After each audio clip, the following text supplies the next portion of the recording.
Subaru, who, along with its retailers, is partnering with Operation Warm to provide more than 130,000 children in need with brand new necessities like coats, shoes, and socks.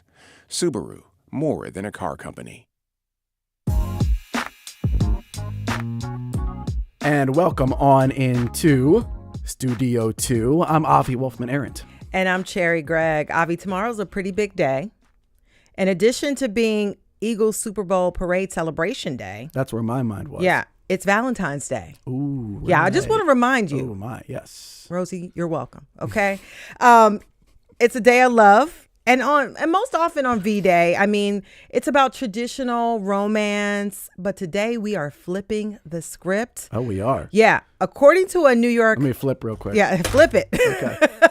According to a recent New York Times Magazine essay, Gen X women, often called the forgotten generation, well, they are challenging everything we know about love, sex, and relationships. They are rewriting the rules on intimacy. They are embracing pleasure and independence. And others are choosing deep friendships over more traditional marriage. And they are all proving that love life doesn't stop at 40, 50, or beyond. And so we're going to talk about that today. Cool. We got two very interesting ladies that are going to be on the show today who've made very different choices. And we're going to explore that. And we also want to hear from you. How has your view of love, sex, and relationships changed as you've gotten older? You can call us 888-477-9499. You can email studio2@whyy.org. And for all of our Studio Tubers on YouTube, be sure to drop your comment or your question in the live chat. And I have to say, got married for the first time in my 20s, and now I'm in my 40s, and it's like a totally different situation. So you do change as you age, and the way you view things changes. And so I'm looking forward to this conversation. Sounds like maybe you'll add some of your personal testimony. Add a little flavor. Okay. I'm going to add a little flavor in there. I look forward to that yes. flavor. And again, 888-477-9499, studio2@whyy.org. Already some fantastic comments I see on the screen. Trio of local news stories to get to before we get to all of that. I'm going to add one here at the top real quick. We did learn this morning that the state of Pennsylvania is suing the federal government over the federal funding freeze. Yes. That lawsuit by the governor, not by the attorney general, crucially. The governor's a Democrat. The AG is a Republican. That's a developing story. Going to put that to the side for a moment. Yes. Also want to talk about the avian flu.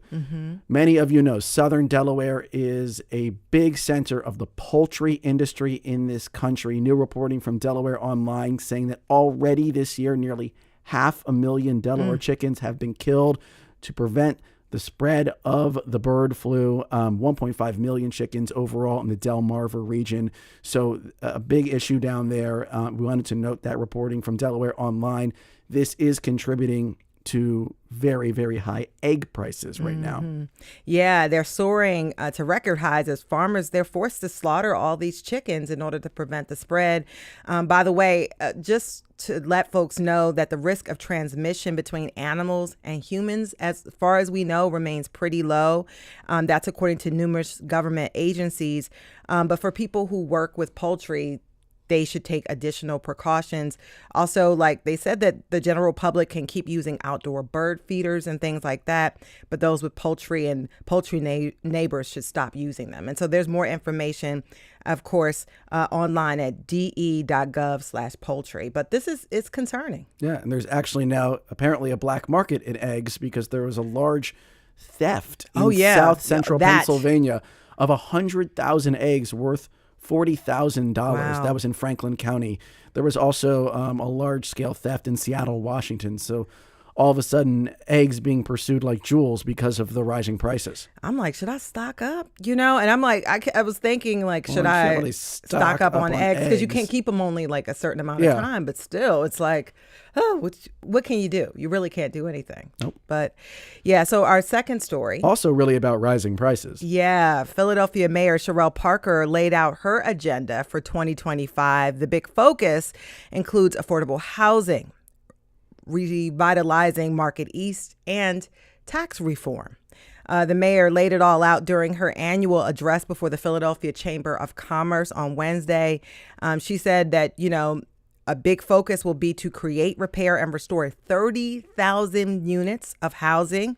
She didn't give a lot of details, Avi, on how she do this, but she promised that a big announcement on a significant financial commitment to that effort would be forthcoming.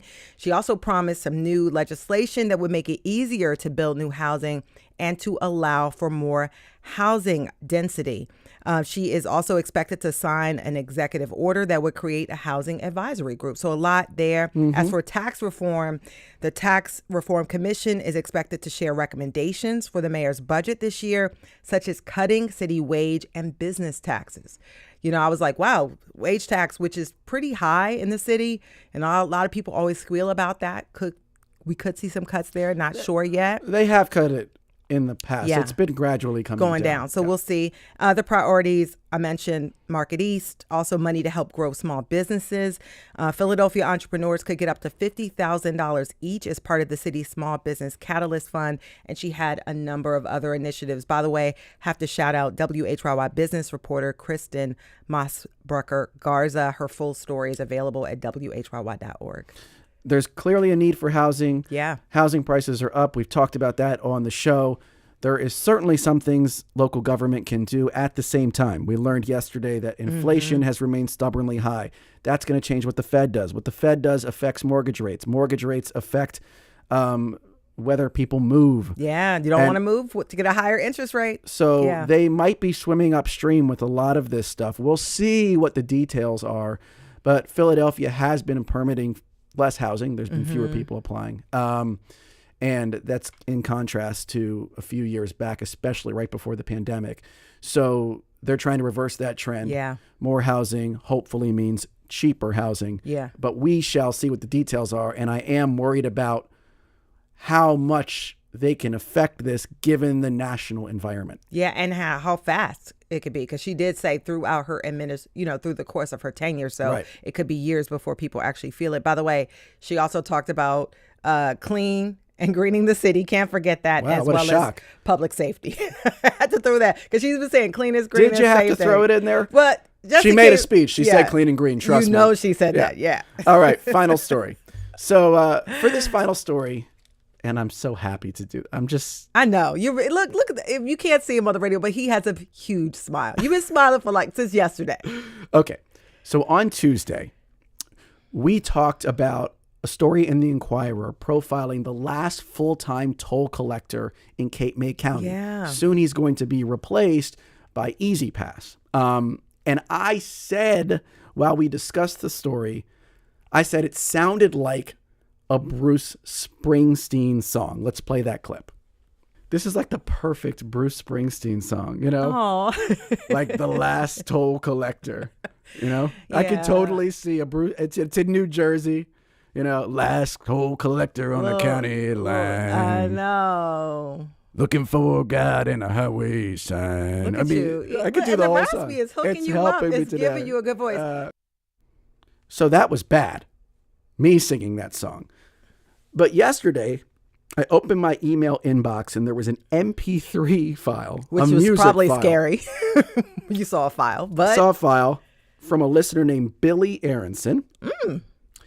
And I thought, should I open this file? It might be a virus that will overtake my computer, or it could be gold. It turned out to be gold. This is what Billy Aronson sent me.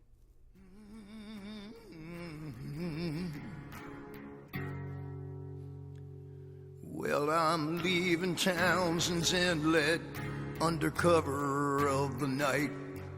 They surrendered me to technology. It just don't feel right. Came knocking on the door, said we don't need you anymore. I'm the last toll collector down the shore. For 40 years. The song goes on. I was blown away. Yes. The song is good. His Bruce Springsteen impression is excellent. Is spot on. So he sent me a song. It was about a minute. This Billy did, And he asked me to add 2 verses. I sent him back 2 more verses. And then he cut the whole song. It's like about 2.5 minutes long. And together, we're calling it the Errant Sin collaboration. That was his idea. So we have to find a way to post this. There's a 2.5 minute song that 100% sounds like a Bruce Springsteen song about the last toll collector. I just want to say, I was very impressed that one of our listeners was able to write, produce, and record a song this good in less than 24 hours. He clearly has a knack for it. I mean, clearly, and the equipment, because there's some layering to this music as well. That's right. My heart was also warmed by the fact that you, with that raspy voice that came from you screaming at the Eagles in their win to the Super Bowl, That's right. was able to inspire such creativity. It all really comes back to the birds, right? Go Birds. That's Go what Birds. I was saying. Yes, and I have to say, Avi his voice was like froggy that day, and you leaned in and just started using it to sing Bruce Springsteen, and boom, look at this. I'll read you one of my verses, okay? Look at it. Passing through is easy. It's the staying that gets tough. Soon the Add your Bruce tides. to it. No. Soon the tides will wash aside every dune and every bluff and every poker card sharp that tried to keep the score. I'm the last coal. Oh, I messed it up. I'm the last toll collector down the shore. Wow. You hear that snap? He inspired me. I had to bring my A game. Oh, That my was God. good. I have to say, like, That's one of my favorite thoroughly things. That's my impressed. favorite interaction maybe ever with a listener. I was like, this guy wrote a song and it was good. But it just goes to show everything happens for a reason. Because without the Super Bowl win, you wouldn't have been screaming. If you hadn't have been screaming, you wouldn't have done Bruce Springsteen. And then Billy A. wouldn't have sent you that song, man. I don't know. A. Billy A., thank you. That's my man. You made a friend. What a stupid job this is sometimes. Stupid and fun. So we're going to get to our main segment now. How has your view of love, sex, and relationships changed as you've gotten older? Give us a call, 888-477-9499. Email studio2@whyy.org. Drop a chat in the YouTube live stream and call in with your best Bruce Springsteen impression. Please do.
And welcome back to Studio 2. I'm Avi Wolfman-Arent. And I'm Cherry Gregg. Our relationships, sex, and love lives change as we age. They get stronger or they fizzle out. We marry, we divorce, we have kids, or we don't. We grow old together. We may try new things, fall deeper in love, and reframe our expectations for what happiness really looks like. At the same time, some trends have emerged that challenge the romantic status quo for people over 40. Platonic marriages have gained recent attention, people marrying friends with absolutely no attraction, seeking companionship and the protections that come with being legally married. A New York Times Magazine essay also caught our eye this week. It claimed that Gen X is having better sex than any other generation. Is there something about getting older and wiser that translates into better physical intimacy? Good questions, and we have two great guests joining us now. Sherry Cole is the executive director of the Philly nonprofit The Wardrobe, which removes barriers to employment through clothing. Sherry tied the knot in a platonic marriage to Beth Moore last year, her best friend of over 30 years. Sherry, welcome to Studio 2. Nice to see you both. Thanks for having me. It's great to have you. It's also great to have Glynis McNichol, a writer and the author of several books. Her most recent one is a memoir about power and intimacy ahead of her 50th birthday. It's titled, I'm Mostly Here to Enjoy Myself, One Woman's Pursuit of Pleasure in Paris. She also writes a newsletter called Good Decisions, and I'd like to make some myself, so perhaps I should subscribe. Glynis McNichol, welcome to Studio 2. Thank you for having me. And our question to our listeners today is this: how has your view of love, sex, and relationships changed as you've gotten older? The number is 888-477-9499. You can email studio2@whyy.org. And if you're watching on WHYY's YouTube channel, drop your comments in the live chat. And I hope you guys call in. Absolutely. We would love to hear from folks today. Already have some great comments. But Glynis, I wanted to start with you. To give you a chance to talk about the book, because once you hear the subtitle, you just need to know the details. So you went to Paris, and why did you go to Paris? So the book covers 6 weeks I spent in Paris in August of 2021 after spending, I think, about a year and a half extremely alone in my very small apartment in Manhattan during COVID. So I got on a plane, I landed in Paris, and as the title suggests, really focused on enjoying myself in every way imaginable for the next 6 weeks. And what did you discover along the way that surprised you? A lot of nudity. I think what I took away from that trip and what's in the book, what people focus on is the sex, and there's plenty of sex, but I think the larger picture was understanding. I was 47 that summer, turning 47, and really understanding that everything was available to me, sort of the prioritizing of enjoyment and joy as an act of, resilience, and how many of the narratives that women in particular have been fed about age are so often a lie.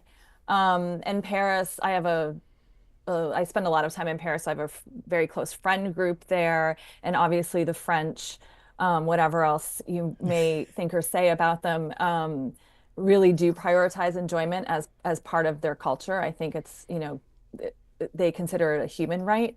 Not something to be earned. And so all of those things combined really, I went there because I was so desperate to see people and get away. And what I came back with was just like very satiated in ways that I hadn't expected. And I really wanted to sort of tell people about it, and also maybe broaden the narratives we do have around women and sex and age and just pleasure and friendship and the priorities of all those things. And Glynis, I wanted to ask you, what is one belief that you had about love or sexuality that you had to unlearn in order to fully embrace what was happening to you and, in your life in Paris?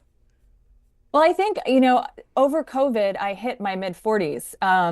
And I was, as many people were, completely alone and sort of unseen in real life. And I think that really sort of buttressed the narrative that we're told that as you age, women become invisible. And, I landed in Paris wondering, had I reached the point where so many things were now going to be out of my reach? And of course, it was the complete opposite. And the cascading effect of that was really to understand so much is not the truth in practice. Yeah. Now, Sherry, I want to bring you in the conversation. We learned about your story because of a vows column in the New York Times. And I have to say, probably the best one they've ever done, because it was at a Phillies game and featured the Fanatic. But I do agree. Yes. So we're absolutely on the same page there.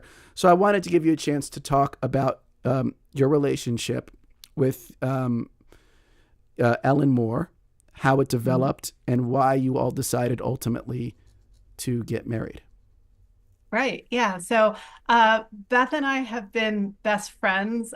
We jokingly call ourselves tragically codependent. We met in graduate school when we were in our 20s, and just became inseparable, and never had any sexual attraction to one another. We're just best friends. And she graduated a year ahead of me in graduate school. She's from South Jersey, so she moved back to this area. I'm from Ohio originally. So I came to like join her and start my life in Philadelphia. And neither of us really, looking back on it, cared to date, cared to do anything outside of our friendship and our friend network. And we have a really amazing group of female friends. And, you know, fast forward 30 years, we're still friends and roommates. And that doesn't quite cut what we are to one another. Right. Yeah. You know, she's not just my friend. I remember standing up at a public event for the organization that I run and calling her my partner for the first time to thank her for all of her support.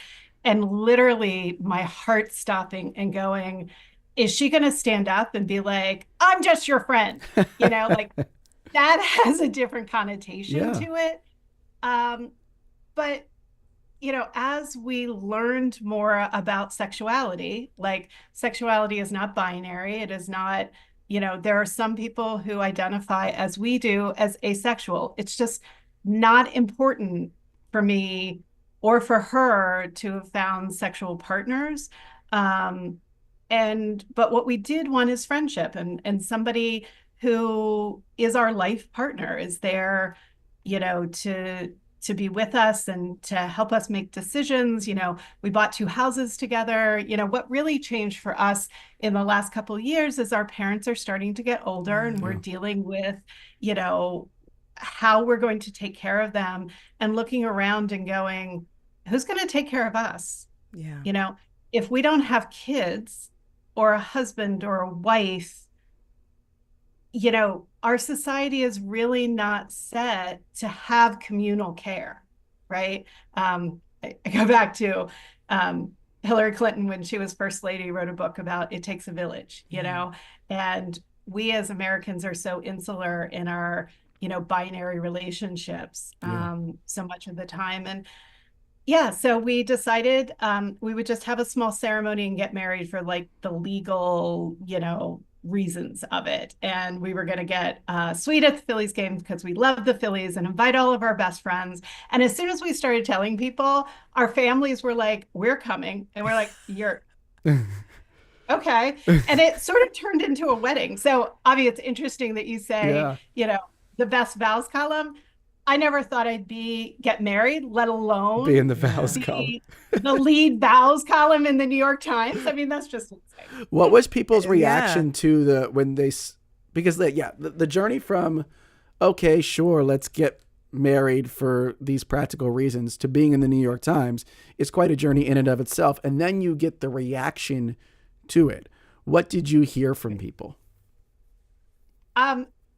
Even really good friends of ours were very confused. And what they didn't want to say, and I ended up writing something and posting it on my Facebook page, was like, but you're not gay. You keep telling us you're not gay.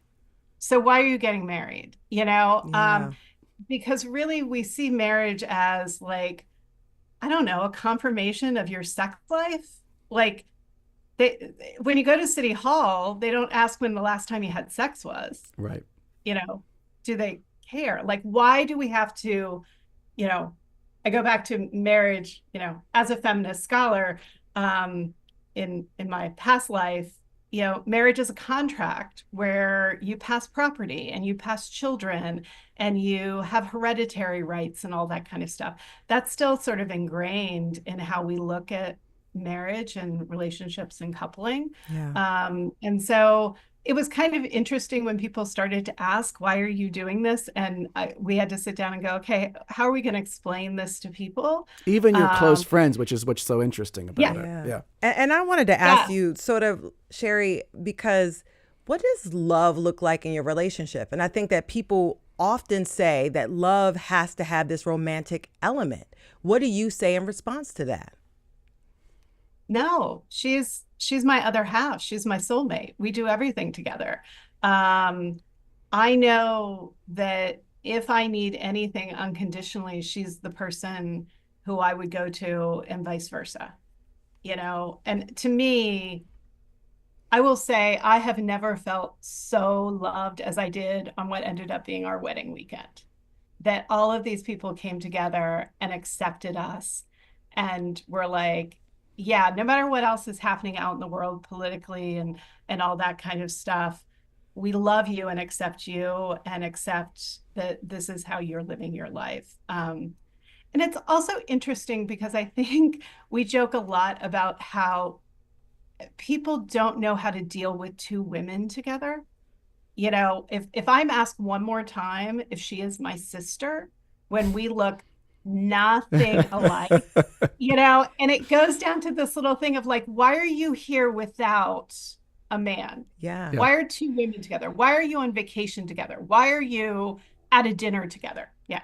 And I love this. And I want to invite our listeners to call in. How has your view of love, sex, and relationships changed as you've gotten older? The number is 888-477-9499. The email is studio2@whyy.org. And if you're watching on the YouTube channel, please be sure to leave your question or comment in the chat. And I want to ask both of you this question about societal pressures on women to, accept a more traditional form of coupledom. Right? You both have sort of bucked that trend and decided to choose something else. Do you feel that societal pressure to fit in the box that has been the box for so many years? And Glennis, we'll start with you.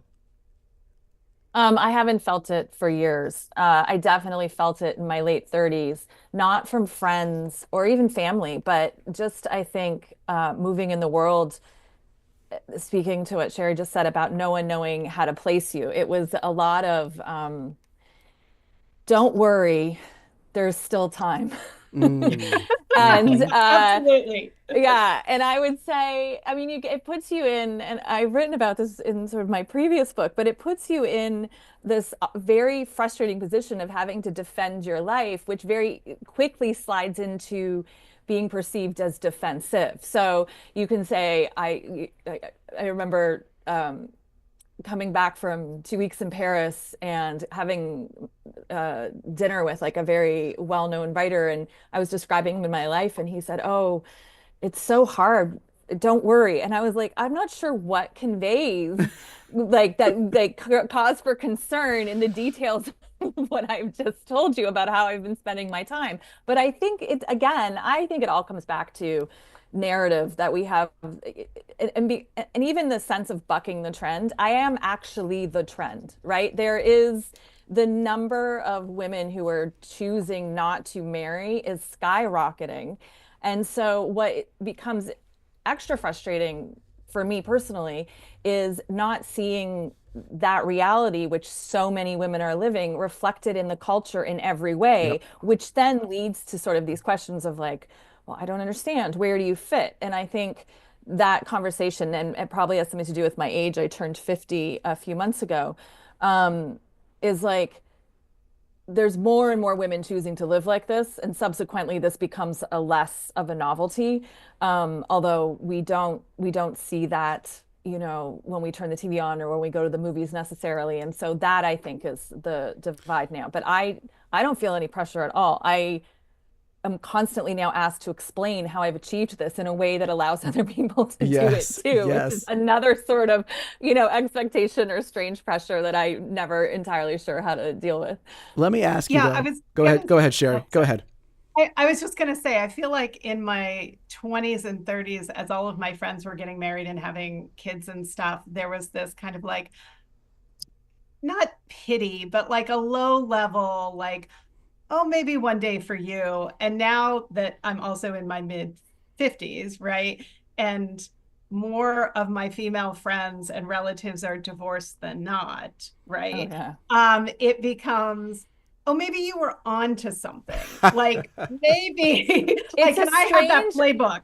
Yeah, I don't know if you're experiencing this too, but I found it strange in the last, I mean, COVID was such a break and everything, but in the last sort of 5 years to become a source of envy. When you're so prepared to become a source of pity, that 180 that happens when many of your friends in partnerships, and I think young children are very difficult and contribute to this, you start becoming like the thing that they want, and there's so little to prepare you for occupying that space too, because we have different language for women who are enjoying themselves, and that is a language of shame and selfishness. And so then that becomes, which I'm not, because I don't actually think anyone knows what to do with a so-called middle-aged woman who's having a fantastic time.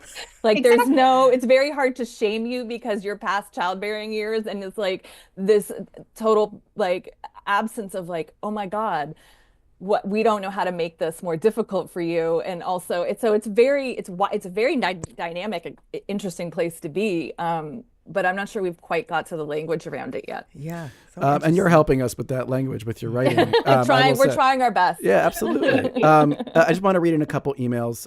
Email from Ted, who says, we're a gay couple, 49 and 57, approaching 20 years together. A few years ago, we decided to be open, to explore differing sexual interests without the burden of going behind each other's backs. I've been in another relationship for 3.5 years, and it's been rewarding. Y says, I'm over 50 and my long distance partner for 7 years, and I opened our relationship 5.5 years ago. I never had many dating partners through my 20s, 30s, and 40s. I did have committed monogamous relationships that lasted 2 to 3 years. I was engaged 2 times, but for various reasons, no marriage. So getting some perspectives from people about how they have approached love and relationships as they've aged. 888-477-9499, Studio 2 at WHYY.org. We're coming up on a break, but Glennis, I wanted to ask you something. You mentioned you had that interaction with another writer who seemed to like be pitying you a little bit and not really picking up on the vibe that you're happy. And I'm wondering if you think maybe that's like some projection from a person who has made the decision to be in like a long-term marriage like that. Because I think the fear that a lot of people have is that they're going to be alone, or they're going to be old alone, or to die alone. And that when they see someone who's pursuing your path, that fear gets activated inside of them. Do you ever sense that from people? Absolutely. Less and less. I can't speak to that particular writer who was from quite a different generation. So it was with some sympathy, but also amusement that I, experienced that conversation. But I will say, I think this idea of I don't want to die alone or grow old alone, what happens for me anyway, as I get older and you have more experience observing partnerships, or both of my parents, I've gone through long illnesses and death with both of them. This idea of dying alone, like somehow getting married is going to ensure you companionship as you age, is a joke and does not often. I am the emergency phone call for almost everyone in my life, and I am the person who goes to the hospital whether or not they're married. And so I think the more you age and the more you see where these certainties are absolutely uncertain, sort of tempers that sort of fear. And also what happens is, and I'm not cynical about marriage at all. I mean, I'm very fortunate that I have friends in very good marriages, but I'm also aware those marriages are not solutions. They do not feed all of the needs, and that oftentimes it's the friendships, particularly for women and hopefully for men who I think have a harder time with long-term friendships for a variety of reasons, but it's the friendships that satisfy. I joked the other day, I wrote a little Valentine's guide for my newsletter, and I was like, the older you get, the more you realize the husband's Valentine's Day to the wife is a night out with me, because that's considered the nicest way that they can spend time away from the kids or whatever. And I think this really upends a lot of these like motivations, or this hang like you might die alone. I mean, we might all die alone. This idea that we're all going to make it to age 90 on a deathbed with people holding your hands. Yeah, I've been beside many death. That's not a guarantee, and it's not how it works. And hopefully the point is that you, up to the point of death, are living a fulfilling life in whatever way that looks like, with as much love coming at you as possible. And Yeah. that to me is a successful way to be. Yeah, and we're I mean, about successful is such a loaded word, but that's, a fulfilling way to be. yeah, and we're about to come up on a break, but on the other side, I want to sort of talk about this whole idea of sometimes when you get over 40, over 50, all the fairy tales kind of go away, which is why you start making real world decisions, right? Making choices. And so on the other side of the break, would love to talk about how having more choice and how we love and how we build relationships is changing us all.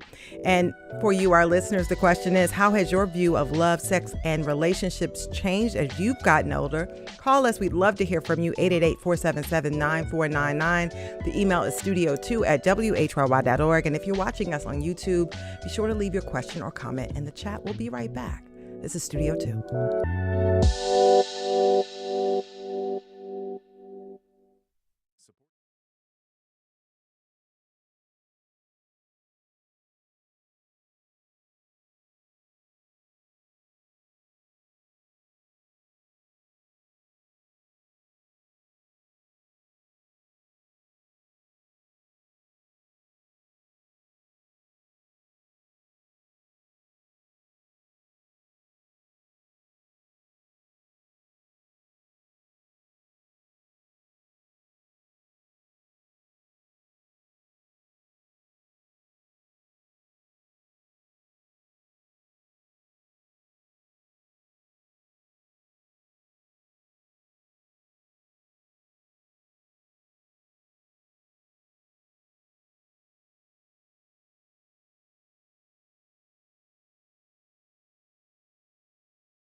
Welcome back to Studio 2. I'm Cherry Gregg. And I'm Avi Wolfman Arendt. If you are just joining us, we're talking about how relationships, love, and sex change as we age. We have two guests with us.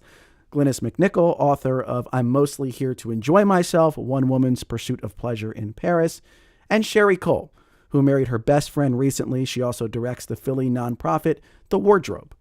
Tons of great comments coming in for our listeners right now. Our question today is, how has your view of love, sex, and relationships changed as you've gotten older? The number is 888-477-9499. You can email studio2@whyy.org. And if you're watching on WHYY's YouTube channel, drop your comments in the live chat. I wanted to read a couple of those comments.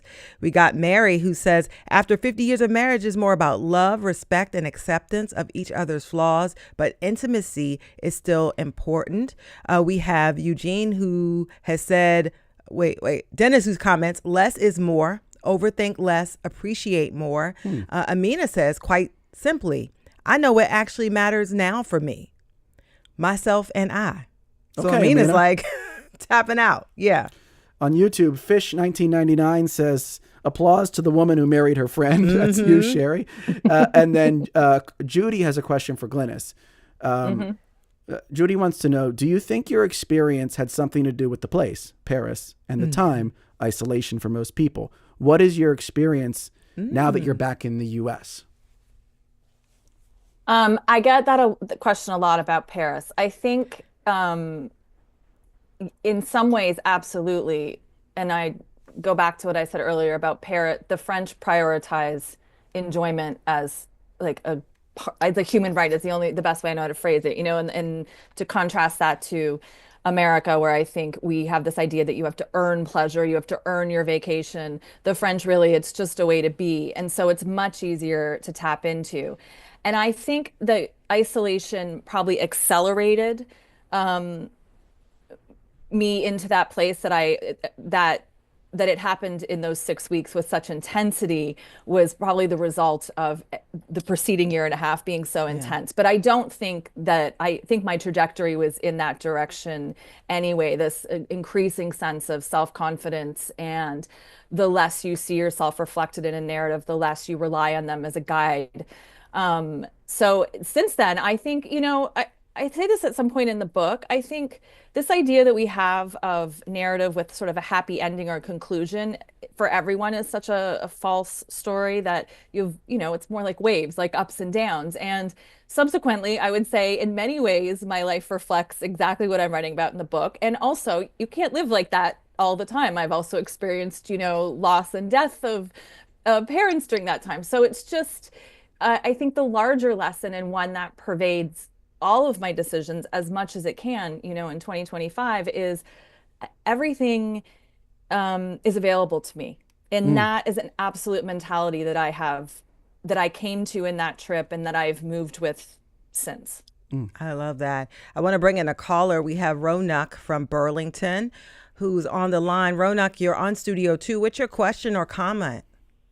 Well, I'm sure I'll have questions after, but my comment, I guess, from my personal experience just now is, I'm an immigrant. I came to this country at a young age, and I come from a very dysfunctional home, which I know we pick up a lot of how we love or how we receive love from our childhood surroundings, et cetera. And I've noticed, I went to college I'm in my early 30s now. I went to college during the peak of hookup culture, and and my parents were very sheltering. So in getting to learn kind of how to love and the evolution of my relationship with love and sex and relationships has gotten much better once I've started to reflect on some of my roots of how I loved as a child, or what I was looking for or receiving or not receiving. And I thought, not to be that person, but someone in therapy now, I wanted to know what you folks know about how, trauma or other adverse experiences can complicate our journeys, or kind of sometimes haunt our journeys, because, for some of the best humans. Anyway, that was my Thank my you. 2 cents. Thank you. Yeah. Thank Great you. call. That's Ronak from Burlington. And this kind of goes with my question that I wanted to ask you, because trauma is part of it, but there's societal pressures, things you have to unlearn in order to really open yourself up to love. And so Sherry, wanted to start with you. I asked Glynis that question, but were there things you had to unlearn, things that had to heal in order for you to open yourself up to this type of love?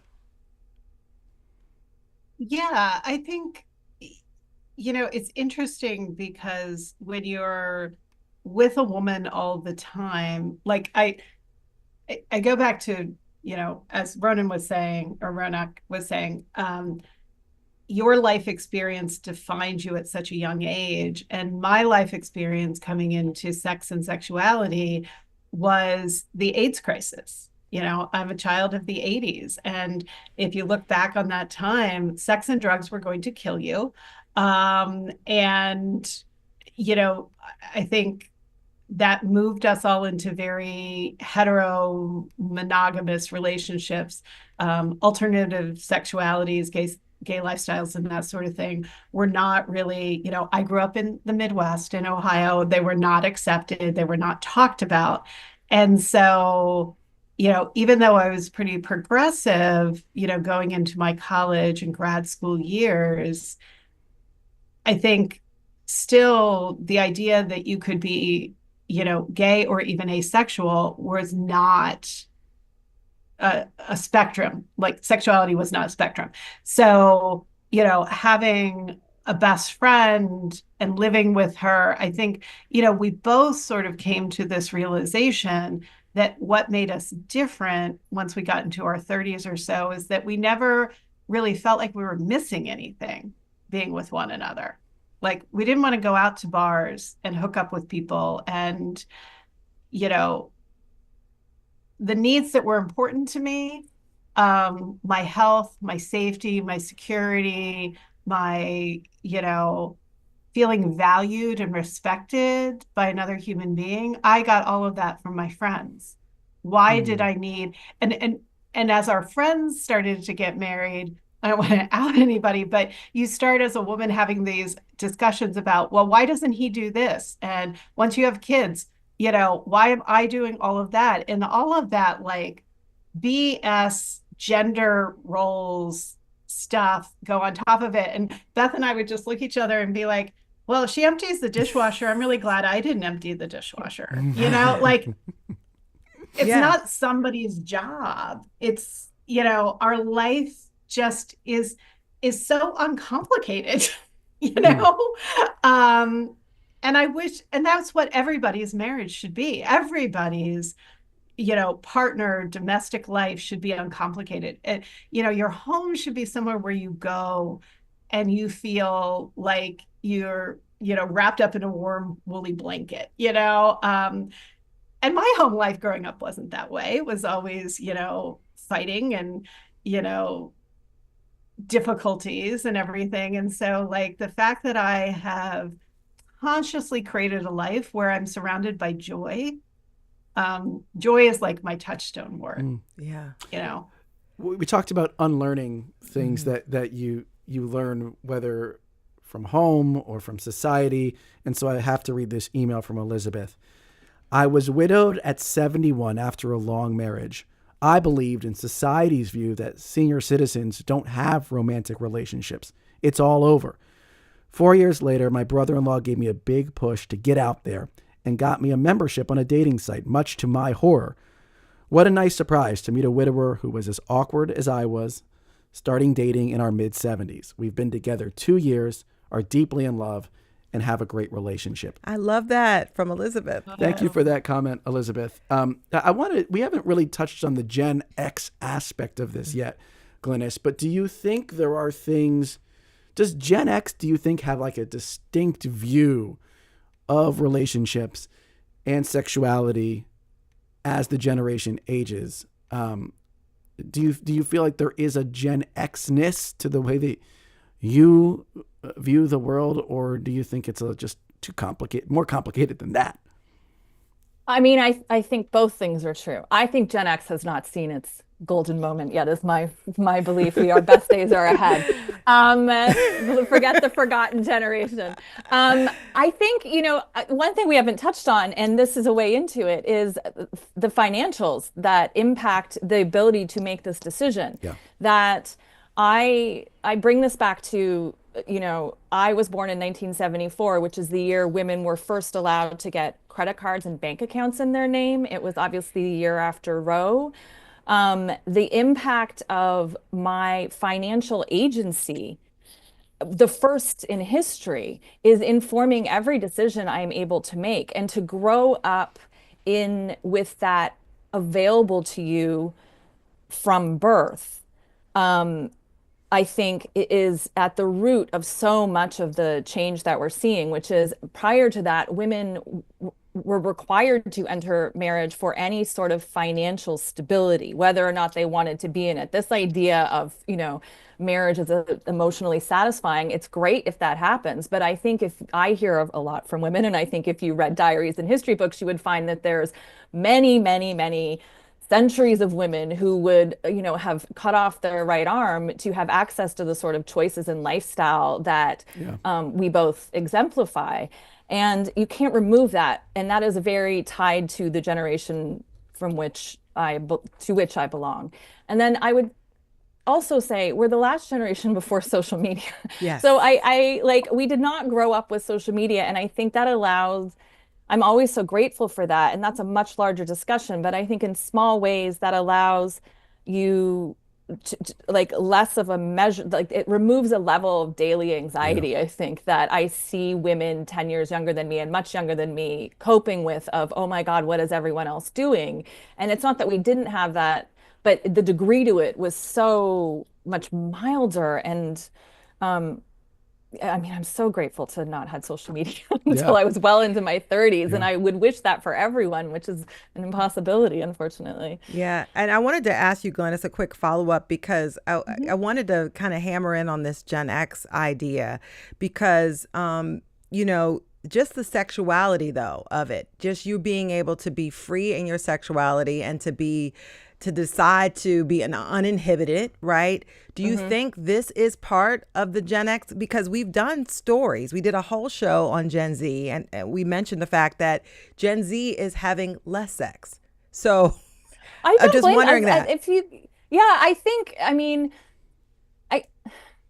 I think in some ways generations are fictional, but there is some very specific, realities that we grew up with. Right. I think the level of access young people have to pornography is the fact that dating and love has been gamified is exhausting. That I find myself, if I'm on the apps for too long, it's so disheartening.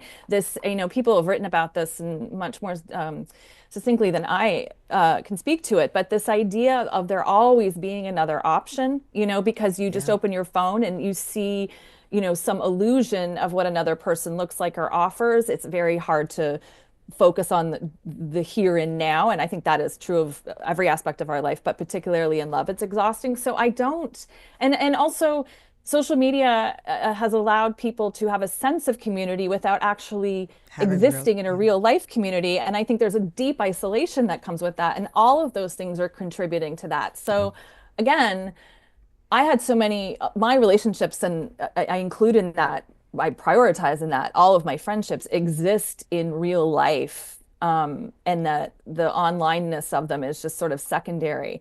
And I encourage people whenever they ask me, I'm like, meet people in real life. No texting, none of this. Like, go out, meet people in real life. That is the only, I think, way to enjoy just life in general. We did interview a guy recently who chucked his phone into a fishing pond and was better off for it. So dream. Yeah. I mean, I think there's we a all movement. fantasize about that. I want to read an email quick from Kathy. I was married for 25 years before being divorced.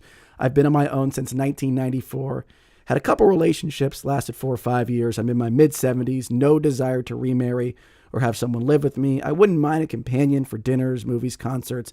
I do miss sexual intimacy, but I don't want to give up my freedom. That's an email from Kathy. Sherry, real quick, how has your perspective on all of this shifted by knowing people who've married and then separated? Because now you've gone through that phase. You guys talked about that pressure in the 20s and 30s. Well, not a lot of your friends have gone through the marriage and separation at that point. How has that, maybe informed your perspective? Yeah, I mean, for us, it's odd. Marriage is kind of like, I don't know, the semicolon in my life.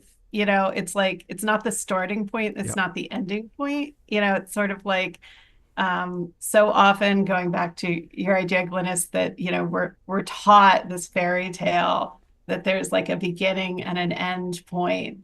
And I think anybody who chooses to get married and show this commitment to somebody in their 50s, is not thinking like, well, now my life starts. It's like, it's been such a joke amongst our friends about like, oh, they fought, are they getting divorced now? It's like this, it's just a progression of showing what we mean to one another and being able to have that, that status in a way. We are so privileged to be able to, as women today, for the next, who knows how long, be on our own. And not have to depend on a man, Yep. I'm sorry we have to leave it there, Sherry. But, sorry. Thank you so much for your insight today, Sherry Cole. Married her best friend of 30 plus years, Beth Moore, executive director of the nonprofit The Wardrobe, and Glynis McNichol, author of several books. Most recently, I'm Mostly Here to Enjoy Myself, One Woman's Pursuit of Pleasure in Paris. Thanks to you both. Great conversation. Yes. Thank you. I enjoyed it. Thank you so much. I enjoyed it so much. And thank you to everybody who emailed or commented online. And thank you to our producers, Debbie Builder, Paige Murray Bessler, and Andreas Copes. Thanks to Mike Schiffler, our visual producer, Al Banks, and Tina Calicay engineered today's show. Our executive producer is Kevin McCory. Joan Isabella is WHYY's audio general manager. From Studio 2 at WHYY in Philadelphia, I'm Cherry Gregg. I'm Avi Wolfman-Arent. We will talk to you next week. And we announced this yesterday, but we want to remind you that our next Studio 2 on the road live event is coming up Thursday, February 27th, we'll be at the Princeton Public Library talking about how artificial intelligence is changing the world. The event starts at 6 p.m. Register at WHYY.org/events. Again, February 27th in Princeton. Speaking of New Jersey, apparently a lot of you called in. You wanted to hear the full song of The Last Toll Collector. I guess we'll find a way to make that happen next week. That's when we'll be back. WHYY has Here and Now coming up.